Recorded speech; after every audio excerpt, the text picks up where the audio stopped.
Bueno, mediodía con mucha información y como te anunciábamos recién está con nosotros Marcela Pagano, que es diputada nacional, pero a la vez es periodista también, así que colega, ¿cómo estás, Marcela? Bueno. Un gusto recibirte, buen No, el mediodía. gusto es mío, gracias por permitirme el espacio, estoy muy feliz de Mejor, estar con ustedes. ¿periodista o política? ¿Con qué rol te sentís mejor? En este momento transito la política, Sí. pero yo creo, no sé si ustedes comparten, que el periodismo es como Sí. una cuestión de raza. Nacés y morís Sí, periodista, sí, es una tal cual. condición. ¿viste? 24/7 encima, ¿viste? Ves notas en todos lados, ¿viste? Sí. Vas caminando y ves un título. A mí me pasa todo. ¿Ya te acostumbraste a estar de ese lado entonces de la entrevista? Y, digamos, no me intimida la cámara, si Ah, querés, sí, pero sí. bueno, eso a veces es raro porque yo los veo y digo, son mis compañeros. Sí, sí, pero sí, bueno, por eso me tomo el atrevimiento de tutearlos y demás y siempre aclaro, no significa que no les tenga respeto. Claro. No voy a caretear, me siento periodista. Bueno, hay tanto para preguntarte, Marcela, porque cada vez que vas a un medio generás un revuelo. Y No sé obviamente. por qué será. Porque no tenés pelos en la lengua, quizás, ¿eh? Yo soy franca, siempre fui de esas personas que... Yo no pretendo gustarle a todo el mundo, pero o te gusto o no te gusto, punto. Trato de ser transparente, digo ¿Por lo qué que pienso. en su momento elegiste hacer política y en el espacio de Javier Milei? Yo en ese momento, a mí me pareció que algo personal, ¿no? Yo tuve un quiebre con el periodismo, sentía que en los medios en los que yo estaba trabajando había muchísima presión porque se estaba terminando la pauta privada, lo que hacía que los medios dependieran mucho de la pauta pública y eso coartaba mucho la libertad de expresión. Y en mi caso, que yo no juzgo, el que cree en el periodismo militante no lo juzgo, pero en mi caso yo no lo sentía, me incomodaba el periodismo militante, no era para mí. Entonces, entre mis ideas, que las quería explicitar, mi disgusto por las cosas que pasaban y sentía que nunca se encontraba la vuelta a las distintas situaciones que se presentaban, sumado a esto que me pareció que era importante, ¿no? Involucrarse, un proyecto donde uno se pudiera involucrar, donde se pudiera mostrar a la gente que desde la actividad privada también uno podía transitar la política y que la política no era solo para un reducto de gente que nació y vivió siempre de la política. Bueno, fue una sumatoria de cosas, sumaba a mi amistad con Javier Milei y a que él fue el puntapié final de una situación de censura que yo experimenté, porque yo manifestaba en los medios en donde trabajaba espacios pluralistas. A mí siempre me gustó entrevistar a todos, siempre me gustó debatir, a mí adoro la confrontación de ideas. Y bueno, eso en un momento de campaña electoral como fue en 2023 dificultó mi posibilidad de trabajo. Entonces, cuando Javier empieza con su campaña, lo entrevisto y eso fue como la gota que rebalsó el vaso de una situación que se estaba dando en el canal en que yo trabajaba, América, donde no me permitían invitar a determinadas personas en campaña. Como tampoco me permitían decir, por ejemplo, que el dólar había subido. Y era lo que tal vez naturalmente la gente esperaba, que yo era el contrato de lectura con la gente, porque yo nací haciendo periodismo económico y financiero. Entonces, se mezclaron muchas cosas, algunas de índole personal como las que te comento, más esta propuesta de una persona que yo tenía mucho cariño, sigo teniendo afecto, que es el presidente hoy, entonces era Javier Milei, era amigo, y una propuesta que llegaba y me parecía noble de un espacio que le proponía a la gente, venimos a hacer las cosas de manera distinta, venimos a decirle al que está del otro lado que también se puede hacer política, aunque no hayas nacido en una familia de la política o aunque no vengas de la carrera política. ¿Y cuál fue el punto de quiebre con Javier? Ya en la política. En realidad fue el punto de quiebre con el espacio. Yo, cuando me di cuenta que eso que fueron nuestras banderas para llegar a la presidencia, ¿no? Que nadie pensaba en un primer momento que Javier iba a ser presidente, nadie apostaba por eso. De hecho, la primera vuelta la perdió con Massa. Bueno, por eso, y después en el balotaje, y con alianzas y acuerdos y consensos, se logró finalmente convencer a la sociedad de esta alternativa. Todo eso se quebró, entonces veníamos con la libertad de expresión como bandera, empezamos a coartar la libertad de expresión y a tildar de golpista aquel que pensaba distinto. Ensobrado, decían por los periodistas. El periodista que hace una crítica de por sí es ensobrado. Ahora, el que opina a favor no es un ensobrado. Digo algunas cosas como para que son poco graves, después están las más graves, ¿no? Claro. Por ejemplo, las cuestiones de corrupción. O por ejemplo, que le prometimos a la gente que nosotros íbamos a combatir la casta. Y de repente estamos tomando medidas que van contra los jubilados, van contra los discapacitados, van contra los más vulnerables, al fin y al cabo, van contra la universidad, contra el financiamiento de la educación. Entonces, ¿La casta es todo eso? ¿O la casta, por ejemplo, son los Menem, que se enquistaron en el poder? ¿Eso fue mala influencia para Karina y para Javier?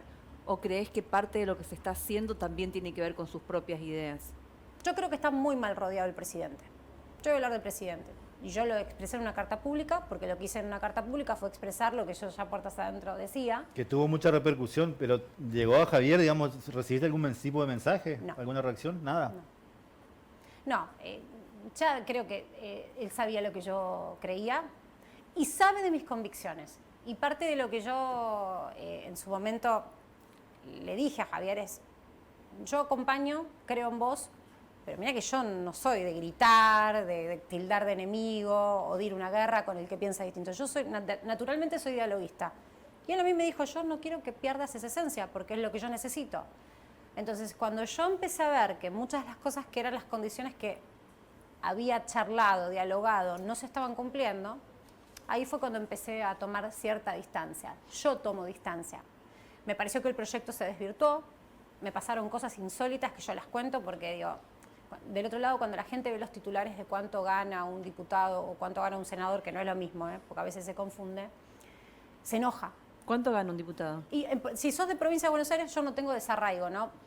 Hay otros que tienen que viajar y se les tiene que pagar ese desarraigo porque es muy difícil costear hoy en la Ciudad de Buenos Aires los días que te tenés que quedar en un hotel y demás para poder hacer el trabajo de labor parlamentaria. En mi caso, entre 3 o 4 millones de pesos. Entonces, me los está pagando la gente, es una dieta, yo vivo de eso. Entonces, lo mínimo que puedo hacer es trabajar. Y en La Libertad Avanza se proponía que no presentáramos proyectos de ley. Y esa fue una ruptura total que yo tuve con Martín Menem, porque él decía, no, hay que darle preponderancia al Ejecutivo. Bueno, está bien. Le di 6 meses de gracia al Ejecutivo para que mande sus iniciativas y que nada opaque o distraiga de la opinión pública, no lo sé. Andá a saber qué pensaban. Las cuestiones vinculadas con el Congreso. Ahora, yo mientras tanto en esos 6 meses trabajé en mis iniciativas y en un momento dije, hasta acá llegué y empecé a presentarlas y bueno, yo podrás ver, este es público, creo que tengo presentado más o menos 50 proyectos de ley. No proyectos de resolución del día, de no sé qué, o de la... Digo, trabajé proyectos de ley porque venía ya con ideas que quería trabajar. Entonces, empecé a ser mal vista dentro del bloque. Quiere decir que el quiebre comenzó el año pasado ya. El quiebre empezó al mes de asumir. Bueno, con Lilia fue la que más tuviste. No, pero para mí es un personaje menor en la política, Lilia Lemoyne, y seguramente va a quedar en la anécdota, en la historia, como lo más opaco que tuvo el Congreso de la Nación y rebajó el nivel de lo que yo también proponía. Volvamos a ponerle el mote de honorable Cámara de Diputados a lo que es la Casa de la Democracia, ¿no? Entonces, toda la bestialidad, la brutalidad que se ve en los manejos de las sesiones, yo no lo pongo en ellas, sino que para mí es un títere, lo pongo en el responsable, que es el presidente de la Cámara de Diputados, Martín Menem. Entonces, mi diferenciación también vino por ahí. Yo creo que, y a las pruebas me remito, me llevo bárbaro con diputados de Misiones que están en otro bloque, es el diálogo lo que nos permite establecer acuerdos para que haya proyectos de ley que les sirvan a la gente. Si no hay diálogo, si no hay trabajo en el Parlamento, entonces no estamos cumpliendo con nuestra función. Y yo también estoy en contra de lo que se planteó, también lo plantea Martín Menem, que es que el bloque de La Libertad Avanza sea la escribanía del Poder Ejecutivo. Porque si veníamos a hacer las cosas de una manera distinta, ¿cómo vamos a hacer eso? Claro. Y armaron un bloque nuevo ustedes ahora, ¿sí? Cuando el último, digamos, la gota que rebalsa el vaso en lo parlamentario fue la votación en donde yo venía votando distinto yo. Muchas sesiones me diferencié de La Libertad Avanza. Pero eso tiene un costo.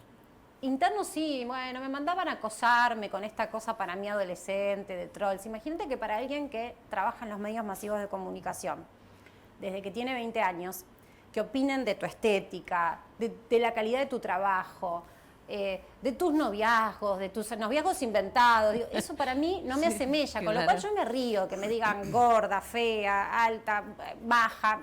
Eso no me hace ningún Ya tenías el cuero duro con respecto a eso, ¿no? Sí, yo digo, no gasten plata, por favor, de los ciudadanos en esos trolls. Direcciónenlo para otra cosa, junten plata para campañas solidarias, al menos. Empezaron por ahí, después ya directamente violencia más explícita dentro del recinto. Y después me dejaron de invitar a ciertas cuestiones vinculadas al bloque. Y yo después también empecé a diferenciarme, digo, ¿para qué voy a ir a las reuniones de bloque? Estoy recién parida, a reuniones de bloque en donde se juntan a comer empanadas o sandwichitos y no se discute de política. Es una pérdida de tiempo. ¿Te desilusionó de alguna manera? Sí, totalmente. Yo estoy totalmente decepcionada porque yo creí en el proyecto, creí en el presidente Milei, creí en que veníamos a hacer las cosas de una manera diferente, creí que venía con una bandera liberal. Mirá lo que está pasando en la economía, más intervencionismo que este no puede haber. Entonces digo... ¿Y esta medida como la baja de retenciones, que es temporal, apuntan a lo electoral nomás o qué ves atrás de eso? Veo que están haciendo albertismo.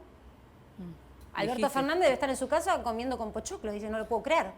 En su vida debe haber pensado que lo iban a reivindicar de la manera que lo reivindicaron. El 5 de octubre del 2020 tomó la misma medida Alberto Fernández con Guzmán y Milei la criticó. Y fue en el marco de una pandemia. Podremos estar de acuerdo o no si fue demasiado extensa o no la cuarentena que se puso en Argentina, pero fue a los fines de una situación económica crítica, ¿no? Y excepcional en el mundo. Y duró 90 días y fue para un montón de sectores, incluido el sector automotriz. Acá se hizo una reunión era un grupo de burócratas, 6 empresas, Toto Caputo, sus asistentes, y pactaron las condiciones para que las grandes agroexportadores liquidaran, se llevaron una rebaja impositiva, el gobierno obtuvo lo que quiso y chao. Ni una pyme agroindustrial beneficiada. Tal cual, es decir, los grandes nada más. A mí me indigna eso. Eso es lo que yo digo, es la estafa. Y de hecho le sacan la pensión a los discapacitados, pero le quitan la retención a los más poderosos que por ahí no necesitan eso. Y ni que hablemos del escándalo de las pensiones, eso ¿no? te iba a preguntar. Lo del españuelo, ¿fue el punto de quiebre con la sociedad? Yo creo que sí. Yo en algún momento lo dije, y yo esto lo hablé también en esa mesa chica, ¿no? A este gobierno, porque yo entiendo la obsesión del presidente cuando asumió de que no fuéramos a una hiperinflación. Era evidente que había que atacar, y teníamos, y lo hablamos, 4 meses para evitar la hiperinflación. Se atacó ese frente y había que tocarlo de manera financiera y entendí lo de monetario. Ahora bien, si te corrías un poquito de la meta inflacionaria o si tenías un poco de inflación, yo sentía que la gente lo iba a perdonar, que lo iba a comprender y que iba a entender el contexto. Lo que no iba a perdonar la gente era la mancha de la corrupción. Que el que dijo que venía a cambiar las cosas permita que le roben a la gente. Y cuando a mí me preguntan sobre esta situación, yo digo lo siguiente. Nosotros cuando en campaña en 2023 hablábamos de estos temas, puede pasarle a cualquier presidente y a cualquier gobierno, porque es tan grande la estructura del Estado, que algún funcionario robe en nombre de la corona. Él y dijo que la corona le iban a no cortar se entere. la mano. Eso era su eslogan, ¿te acordás? Que le iban a cortar la mano a los que robaban. Y proponíamos invertir la carga de la prueba, cosa que ningún gobierno había hecho. Entonces, si vos estabas con un funcionario en funciones que estaba sospechado o manchado por corrupción, que se lo apartara del cargo, que se lo apartara de la toma de decisiones del lugar de poder, hasta tanto demostrara ser inocente. Era una muestra que me parecía significativa ante la sociedad. Y acá no se hizo eso. Entonces es otra de las estafas que en campaña y encima está metida la hermana, que es la mano derecha, la persona con la que más confianza tiene aparentemente. Yo creo, y siempre lo dije, resisto a los archivos porque lo opino siempre. En una república y en la democracia hay que cuidar a la investidura presidencial, que es más allá de la persona, es lo que representa para nuestra democracia y para la estructura republicana el presidente. Todo lo que lo rodea son fusibles. Son funcionarios que están, y no se lo tienen que tomar a mal, determinados periodos pueden funcionar, después cambian las condiciones y tienen que correrse. Y vienen otros y no pasa nada. Pero al que hay que cuidar es al presidente y a la gobernanza y a la transparencia de la gobernabilidad. Y acá, como siguen estando los sospechados, siguen estando los Menem en los mismos lugares y demás, aparte le toman el pelo a la gente porque dicen, bueno, no, ahora lo corrimos de la foto, pero sigue manejando desde atrás Lule Menem. Sí. No, bueno, pero Martín, y sigue siendo el presidente de la Cámara. Inclusive ahora no la citan a Karina porque aparentemente no puede expresarse en público. No. Yo estuve en esa comisión, fue fatal. Sí. Yo he escuchado cosas desopilantes en el Congreso y me gusta contarlas porque yo una vez dije, yo le voy a contar a la gente lo que vea, no voy a dejar de hacer periodismo en ese sentido. Asumo la vocalía de la Comisión de Salud y toca hablar de la ANDIS y de la citación que se iba a hacer a determinados funcionarios, Secretaría General Parlamentaria, Secretaría General de la Presidencia, Karina Milei, y también al ministro Lugones.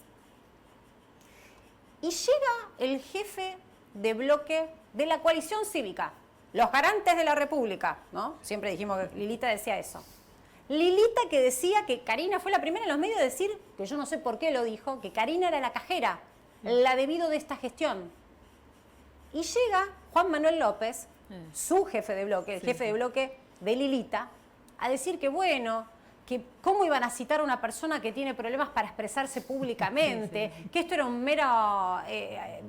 mera situación de campaña para complicarle la campaña de Libertad Avanza. Primero, no aclares que oscurezcas y que nunca me defienda Juan Manuel López, porque la verdad que tratarla así a la funcionaria que el presidente llama al jefe me pareció machirulo también. Pero por otro lado, era tan obvio que había un acuerdo con Menem y que Menem lo mandó desesperado para tratar de ver si podía torcer que el Congreso no la interpele a Karina. No lo logró. No lo logró porque es parte de las herramientas que tiene la política. El llamado del funcionario a que dé explicaciones. No es ni más ni menos que eso. Bueno, sale la citación, pero eso existió y esa fue la explicación que dio Juan Manuel López. ¿Crees que la sociedad le va a pasar factura en las urnas ahora? Ya perdió en casi todos lados, salvo en la ciudad de Buenos Aires. ¿A quién? ¿A la Libertad Avanza? Y a la Libertad Avanza. La batalla me parece que va a ser en octubre, por eso te pregunto. Por ejemplo, yo te hablo de lo que pasó en Buenos Aires, en mi provincia. Yo no creo que haya ganado nadie. Yo no tengo la lectura de ganó fulano. Yo creo que hay que ser muy cautelosos. A mí me parece que lo que está ganando es el rechazo a través de la gente. Sí. Y guarda con eso. Porque también yo lo que voy observando es el porcentaje del padrón que va y se presenta a votar. Y eso es muy peligroso porque si la gente otra vez dejamos que caiga en la desesperanza y que no use la herramienta que le da la democracia de poder elegir, bueno, estamos complicados. Sí, estamos complicados. Así que yo creo que no se han tomado ninguna decisión entre ese resultado electoral y hoy, al menos hasta ahora, que le haya generado algo diferente a la gente como para decir, bueno, ahora sí vamos a acompañar. Por lo pronto, ojalá la gente vaya y elija, que sienta que tiene que hacerlo. No dejó de ser un oficialismo que ganó como pasó en todo el país, en realidad. Sí, y de pronto es a mí me parece que hubo una cadena, por eso yo muchas veces dije no lo cuidan al presidente, porque era una campaña para una elección del Congreso de la provincia de Buenos Aires. No quiero hacer menor la situación, pero para un presidente sí lo es. Claro. Y lo pusieron a hacer campaña al presidente para ganar diputados en la provincia de Buenos Aires, ni siquiera en el Congreso de la Nación. Entonces vos exponés al presidente, al fin y al cabo, si lo ponés como tu batalla, tu cara, ¿no? En la campaña, lo expones a que, en definitiva, esté plebiscitando su gestión. Claro. ¿Qué es lo que pasó? Que fue la sensación que quedó después de la derrota. Ahora, ¿qué te trae a Misiones, Marcela? Parte, cuando nosotros nos escindimos del bloque, que fue la gran diferencia, que fue la emergencia en discapacidad, dijimos, no, esto no, no hay forma de que nosotros podamos seguir en el bloque porque vamos a votar distinto. Yo me escindo de la Libertad Avanza con otros 3 colegas, compañeros de banca, que pensaban igual. Y que decían, esto no tiene nada que ver con lo que nosotros militamos, ¿qué tiene que ver el discapacitado con la casta? Están mintiendo con lo que significa en términos de Producto Bruto, el esfuerzo económico, todo zaraza. Entonces nos corremos. Y lo que planteamos fue la única manera de salir adelante de la situación que estamos viviendo, y especialmente hablo también de lo económico, es si nosotros logramos una unidad. Y tiene que volver la política a hacer uso del federalismo. Se ha perdido de vista lo que necesitan las provincias. Entonces, el compromiso que hicimos nosotros, que además mis compañeros no son porteños, tengo un compañero de banca que es de San Luis, otro de Formosa, otra que es de Mendoza, yo soy la única bonaerense. Nuestro compromiso es visitar las distintas provincias para ver cómo están las provincias, qué necesidades tienen, porque estamos viendo también que se echó mano de la vieja herramienta de la política, de castigar al gobernador o no darle demasiada rienda billetera política. Como fue siempre. Claro, porque en definitiva lo que quieren es la reelección, ya están pensando en la reelección, no vaya a ser cosa que alguno crezca demasiado y le haga sombra, pero no piensan en la gente. Porque esos fondos no son para quien lo administra. El que lo administra lo recibe, pero lo tiene que repartir en obra pública, en empleo, en prestaciones de salud, en hospitales, en educación. Se reparten en la gente y se está perdiendo de vista eso. Entonces nosotros queremos visitar todas las provincias, queremos recorrer la Argentina, queremos ver cómo la está pasando la gente de primera mano para poder tener una discusión más sólida y con argumentos también más fuertes dentro del Congreso para batallar eso. Y estamos reuniéndonos con todos los gobernadores y con todos los intendentes que tienen ganas también de tener una agenda acordada parlamentaria. Está recién llegada, ¿no? Pero un ratito. Sí, pero ¿qué percibiste, qué viste, qué sabés de lo que está pasando acá en la provincia de Misiones? Es una provincia hermosa, ¿no? Digo, lo primero que venía diciéndole a mi pareja que me acompañó, vine con mi hija, se siente tan distinto, porque se siente limpia, a mí me encanta, ¿no? Es una provincia que me encanta, pero más allá de eso, digo, veo flores, veo orden, ¿no? Cosa que me cuesta, donde yo transito hay mucha gente también y es muy difícil, ¿no? Estoy en la ciudad de Buenos Aires y tengo basura, volquetes, y la triste realidad de que a veces vas a tirar la basura y sale una persona que está viviendo dentro de un volquete. Eso pasa. Pero no hay que yo no me la agarro con el intendente. Yo creo que acá hay que ver lo que está pasando con la economía, porque también ustedes deben haber tratado la tremenda noticia de ayer de estas 3 mujeres ultrajadas, asesinadas, bueno, y todo conduce al narcotráfico. Entonces, cuando se plantean estos temas, vos tenés que tener un acuerdo, una mesa en donde te sientes con todos. No puede ser que el gobierno se encierre y no se siente con nadie. Y los representantes que el gobierno manda empiezan a prometer cosas y después no cumplen en nada. Entonces el valor de la palabra se quebró en esos interlocutores. El jefe de gabinete quedó totalmente desdibujado. Martín Menem no tiene palabra.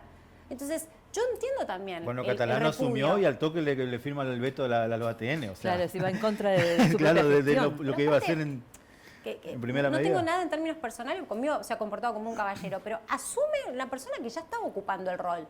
Solo que con otro rango, pero porque cobraba distinto, pero ya tenía ese rol. Entonces, por eso te digo, ¿qué cambió del cachetazo que tuvieron en las elecciones en la provincia de Buenos Aires y ahora? Yo no veo que haya cambios. No. Entonces, lo que intentamos con total humildad es recorrer para percibir qué pasa y ver qué podemos solucionar. Por ejemplo, yo tomé nota de lo que está pasando acá, que fue muy fuerte el escándalo, porque lo sigo desde el Congreso también, con las auditorías. El ANDIS, ¿no? Las auditorías de discapacidad. Las auditorías de discapacidad.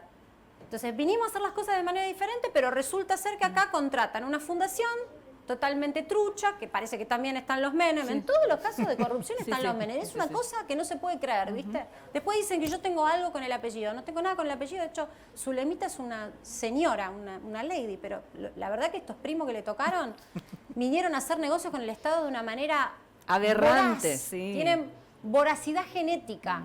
Entonces contratan una fundación trucha, con sellos truchos, y no se hizo realmente el tamiz que se tenía que hacer para que la persona... Ni siquiera eran médicos los auditores, eran chicos, militantes. Todo trucho, todo trucho. Está totalmente en contra de lo que eran las banderas de la Libertad Avanza. Bueno, eso es lo que explica que yo esté acá.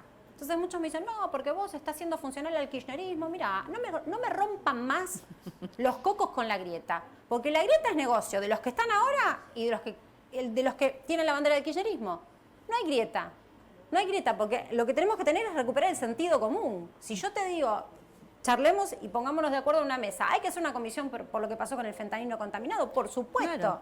Que sin embargo, bueno, ahora que con la presión de los medios se detuvo, pero si no, te iban apareciendo muertos y no aparecía nadie. No, y aparte, esta cosa de desregular, otro error. Ahí tenemos que ver si no tuvo alguna incidencia esto de vamos a desregular. Pero pará, o sea, yo sigo teniendo que ir a renovar mi licencia de conducir o la transferencia de un auto y tengo que ir a hacer todo el papeleo físico. O tengo que contratar y pagar un gestor si tengo que trabajar y no lo puedo hacer. O sea, lo que teníamos que facilitar sigue siendo igual de engorroso. Para facilitar la vida a la gente, digo. Pero, ¿qué pasó acá con ANMAT? Que se contaminó este fentanilo, que llegó a tantas provincias, todavía no sabemos la incidencia de cuántas muertes fueron por esto. O sea, todavía bueno, acá hoy menciona el tema de Yerba Mate, el tema del INIM. Que, bueno, ayer un abrazo simbólico al INIM. Los mató casi a los productores. Por eso, digo, ¿cuál es el sentido? Si, lo que pasa es que tenemos lecturas diferentes. Evidentemente, yo te quiero contar una infidencia. Yo a Toto Caputo lo conozco porque yo era acreditada en el Ministerio de Economía por el diario Clarín, y me tocó tenerlo como un diálogo como tuve con muchos ministros en ese entonces, ¿no? En su gestión yo era periodista. siempre también se comportó como un caballero conmigo, no tengo nada para decir, y esto no es personal, pero yo ya sé cómo piensa Toto Caputo, y es una cabeza 100% financiera. Y nunca hubo un plan económico, y yo, en campaña, no trabajé con Toto Caputo. De repente un día apareció Toto Caputo, que nunca estuvo, nunca estaba ni siquiera en la nómina de los nombres. Y era criticado por Javier Milei, convengamos. Bueno, es que yo defiendo a ese Javier Milei, a que decía, ¿para qué un buen ministro no tiene que acudir al Fondo Monetario? ¿Qué pasó? Acudimos al Fondo Monetario. Retenciones no puede ser, hay que bajar la presión impositiva. Se subieron para después ficticiamente decir que se bajaron y ahora, porque conviene, por un periodo cortito, se hacen entrar dólares. Que no iban a intervenir el tipo de cambio, lo decía Milei, eso termina mal, siempre nos lleva al fracaso. E intervienen en el mercado cambiario para sostener un precio ficticio del dólar. Entonces, veo tantas incongruencias y yo no sé si el responsable es el ministro o no, no es un tema personal, pero lo que no hay aquí es un plan económico, porque ellos no consideran que el problema de Argentina sea un problema de productividad. Creen que es un problema financiero, faltan dólares, bueno, vamos a ver de dónde los conseguimos y siga. No, el problema es la productividad. Están matando a las empresas, a los productores, no hay ninguna red. Cuando fue la ley Bases, yo no estaba muy convencida del RIGI. Exenciones impositivas para grandes empresas que iban a venir a invertir. Yo ya sabía que terminaba en grandes firmas el beneficio. Entonces, yo cuestioné por qué no se hacía lo mismo, por qué no se hacía un circuito de beneficios impositivos para el PYME. Para aquel que decíamos, Milei decía, el héroe es el que invierte en Argentina. O un loco o un héroe, decía. ¿Por qué no hacemos algo para beneficiarlos? Me prometió el jefe de gabinete un RIGI para pymes. Estoy esperándolo. Ustedes lo vieron, pero no llegó. Entonces, son esas cosas que realmente a mí me dan mucha bronca porque yo, lo digo con mi humilde lugar pequeñito, trabajé mucho en la campaña para que la gente crea de nuevo en la política, para ofrecer una alternativa diferente. Y no quiero que esa expectativa termine en desesperanza. Marcela, la última de mi parte. ¿Por qué crees que recurrió a gente como Caputo, por ejemplo? ¿Formó parte del acuerdo con Macri o cómo cae ahí en el gobierno? Bueno, esta es otra. Yo ayer lo tuiteé porque se me sale de la vaina. Macri, que ahora aparentemente, porque hay una propuesta de un ala del gobierno de decir, bueno, se nos está yendo un poco de las manos la situación, llamémoslo a Macri, al que orinaron, ¿no? Sí. Voy a decirlo de una manera vulgar. Y entonces ahora Macri ve que tiene una posibilidad de volver al poder. Entonces ahora sale y dice, bueno, hay que ser muy cuidadosos con la situación, no agitar aguas, estamos pasando un momento delicado desde lo financiero, pero lo bueno es que hay economistas que saben sortear estas dificultades dentro del gobierno, son los que él rajó de su propio gobierno. Y yo digo, presidente, no lo entiendo, si era tan bueno, ¿por qué no lo dejó en la gestión? En su gestión lo rajó. Entonces es tan insólita Argentina. Lo que pasa es que tenemos que ejercitar la memoria y exigir la memoria. Yo desde mi lugar lo hago, por eso probablemente muchos no me quieran dentro de la Cámara de Diputados, pero no vine a quedar bien. Yo vine a cumplir con la gente a la cual le milité y le pedí el voto. Entonces intento, por eso lo que se llama coherencia, ser coherente y no es un bloque partidario, no estoy afiliada a ningún partido. No estoy haciendo campaña porque voy a renovar ahora, lo estoy haciendo porque creo que es importante que presten atención todos los ciudadanos a lo que está sucediendo y que no compren espejitos de colores una vez más. ¿Qué se juega ahora en octubre? No se elige presidente así como le hicieron creer, parece a Donald Trump, porque parece que hasta inclusive estaba apoyando, ¿no?, la reelección. Tremendo. Eso se notó que fue, por eso digo, no lo cuidan al presidente. No lo cuidan al presidente Milei. Se notó que estaba todo armado de último momento, los telones de atrás es porque fue en el marco, no fue una audiencia bilateral. El que alguna vez tuve la posibilidad de hacer una cobertura de G20, sabés que esas reuniones se dan en tránsito de pasillo y demás. No fue bilateral porque además había un montón de funcionarios. Entonces, hay que prestar atención a los metamensajes. Trump no tenía ni idea de qué se iba a votar y empezó a decir, le dice a los argentinos, hay que apoyar la reelección del presidente Milei. Faltan 2 años, pero ¿qué o sea, que no, Trump. Todavía no. Con todo respeto lo digo, son los diputados los que se eligen y senadores.